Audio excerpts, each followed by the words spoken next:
اعوذ باللہ من الشیطان الرجیم بسم اللہ الرحمن الرحیم اللہم کل ولیک الحجۃ ابن الحسن صلواتک علیہ وعلی آبائہ فی ہذہ الساعۃ وفی کل ساعۃ ولیاً وحافظا وقائدا وناصرا ودلیلا وعینا حتی تسکنہ ارضک طوعا وتمتعہ فیہا طویلا برحمتک یا ارحم الراحمین اما بعد فقد قال الرحمن فی القرآن بسم اللہ الرحمن الرحیم یا ایہا الذین آمنوا کتب علیکم الصیام کما کتب علی الذین من قبلکم لعلکم تتقون۔ مومنین کرام، ذات پروردگار نے اپنی لا ریب و بے عیب کتاب کے اندر روزے کا تذکرہ کر کے ایمان والوں کو مخاطب کیا اور فرمایا، اے ایمان والو، اے صاحب ایمان، روزے تم پر اسی طرح فرض کیے گئے ہیں جس طرح پہلی امتوں پر فرض کیے گئے تھے، لعلکم تتقون، تاکہ تم تقوی اختیار کر سکو۔ مومنین کرام، آج ہماری بات ہے مبطلات روزے کے بارے میں۔ مبطلات روزے کی 9 اقسام ہیں، اور ایسی 9 اقسام ہیں کہ جن کے استعمال کرنے سے روزہ باطل ہو جاتا ہے۔ ان میں پہلی قسم ہے کھانا۔ روزے کی حالت میں آپ جو چیز بھی کھائیں گے، حتیٰ کہ وہ مٹی ہی کیوں نہ ہو، تو آپ کا روزہ باطل ہو جائے گا۔ دوسری قسم ہے پینا۔ آپ روزے کی حالت میں جو بھی چیز پئیں گے، جو بھی چیز پینے کی ہو وہ پئیں گے تو آپ کا روزہ باطل ہو جائے گا۔ اور تیسری چیز ہے مباشرت، یعنی جماع کرنا۔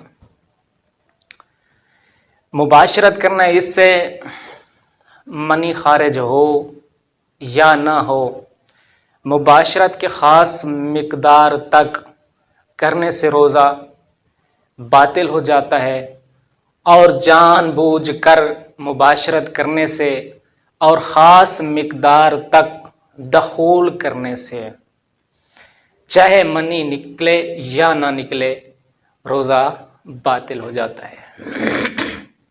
اور چوتھی چیز ہے اللہ اور اہل بیت علیہ السلام پر جھوٹ باندھنا، یعنی اللہ اور رسول اور ائمہ علیہ السلام پر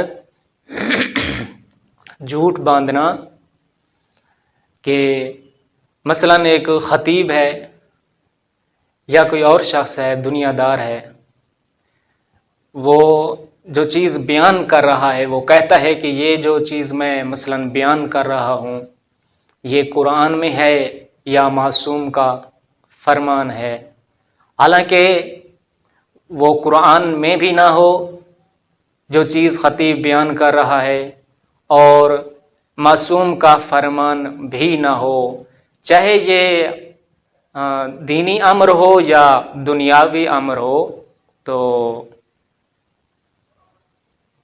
اللہ اور اہل بیت علیہ السلام پر جھوٹ باندھنا، اس سے بھی روزہ باطل ہو جاتا ہے۔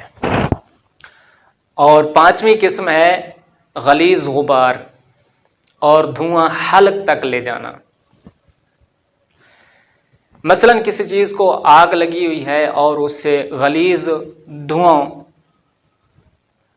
ابھر رہا ہے، اور انسان اس کے قریب جائے اور انسان کی کیفیت ایسی ہو جائے، اسے محسوس ہو جائے کہ یہ جو دھواں ہے یہ غلیظ ہے، اور ایسی غبار یعنی ایسی ہوا جس میں مٹی شامل ہو، یہ دونوں چیزیں غلیظ دھواں اور غبار، یہ دونوں چیزیں روزے کو باطل کر دیتی ہیں۔ اور چھٹی قسم ہے جان بوجھ کر صبح تک مجنب رہنا۔ ایک شخص ہے، اسے رات میں غسل جنابت اس پہ واجب ہوا ہے اور صبح تک جان بوجھ کر اس نے غسل نہیں کیا۔ اگر جان بوجھ کر صبح تک اس نے غسل نہیں کیا، ایک ہی حالت میں رہا ہے اور صبح کے بعد غسل کر کے اس کا روزہ مکمل نہیں ہو سکتا اور اس کا روزہ درست نہیں ہے۔ ہاں، اور اس پر روزے کی قضا اور کفارہ دونوں واجب ہیں۔ ساتویں قسم ہے منی کا خارج ہونا، یعنی منی نکالنا، چاہے مرد ہو یا عورت ہو، یہ دونوں کے لیے یہی حکم ہے کہ جو منی نکالیں گے عمدن یعنی جان بوجھ کر، اور اس سے روزہ باطل ہو جاتا ہے۔ یعنی جان بوجھ کر منی نکالیں گے تو اس سے روزہ باطل ہو جاتا ہے اور ان پر کفارہ بھی واجب ہے۔ آٹھویں قسم ہے مائع چیز سے حقنہ کروانا۔ حقنہ ایک ایسا عمل ہے جو پیٹ یا معدے کی چیزیں جو ہضم نہیں ہوتی ان کو باہر نکالنے کے لیے یہ ایک میڈیکل کا پروسیس ہے۔ اگر وہ سیال چیز سے پانی ڈالتے ہیں، مثلا صفائی کرتے ہیں، تو اس سے روزہ باطل ہو جاتا ہے۔ اگر وہ خشک چیز سے صفائی کرتے ہیں تو اس سے روزہ باطل نہیں ہوتا۔ اور نویں قسم ہے الٹی کرنا، یعنی قے کرنا، یعنی انسان جان بوجھ کر اپنی ایسی کیفیت بنائے اور اسے الٹی آ جائے تو اس سے روزہ باطل ہو جاتا ہے۔ اور مرجع تقلید آغا سید علی سستانی صاحب کے نزدیک روزے کی حالت میں سر پانی میں ڈبونے سے روزہ باطل نہیں ہوتا، لیکن شدید مکروہ ہے، یعنی ثواب میں کمی آ جاتی ہے، شدید مکروہ ہے۔ اور باقی تمام مراجع اعظام کے نزدیک اگر آپ اپنا سر پانی میں ڈال دیتے ہیں اور پانی میں اپنا سر ڈبو دیتے ہیں تو اس سے روزہ باطل ہو جاتا ہے۔ باقی انشاءاللہ کفارے کے احکام کل بیان کریں گے انشاءاللہ۔ والسلام علی من اتبع الہدی ورحمۃ اللہ وبرکاتہ۔